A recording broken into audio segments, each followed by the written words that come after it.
and Decadentism. Aestheticism was a literary and artistic movement of the last decade of the 19th century.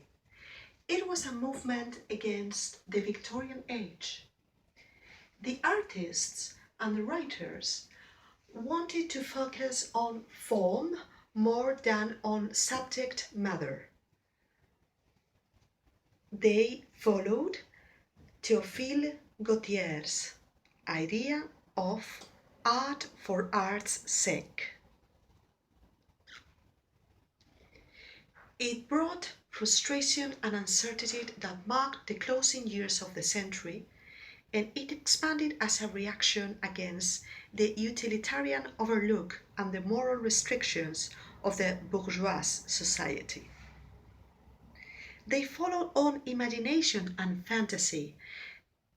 Aesthetics and aesthetics, they paid more attention to imagination and fantasy than to reality. Aestheticism, which was in the last decade of the 19th century, became Decadentism in 1880 and 1890, and it finished by being symbolism. In art, aestheticism became Impressionism, Manet, Renoir, French painters.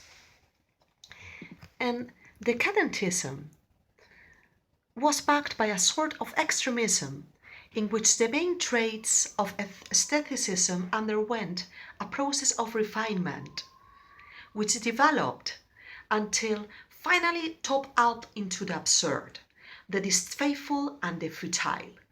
Disregarding the simple, genuine values of life, of disdaining mediocrity, the decadents cut themselves from the masses.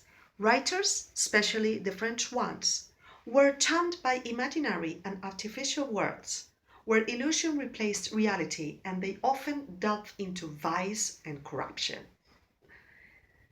Among the most noted exponents of European decadentism, besides the French poets Mallarmé, Verlaine, Lafort, Corbière, three were particularly outstanding. French Huysmans with his novel A Rebours in 1884, Gabriele D'Annunzio, especially for his novel Il Piacere, 1889, and Oscar Wilde because of Dorian Gray in the novel The Picture of Dorian Gray of 1891. We see in Oscar Wilde's The Picture of Dorian Gray the idea of decadence, the vice and corruption. And also, Oscar Wilde expressed in his novel that art and aesthetics was more important than form. Thank you very much for watching. Bye bye.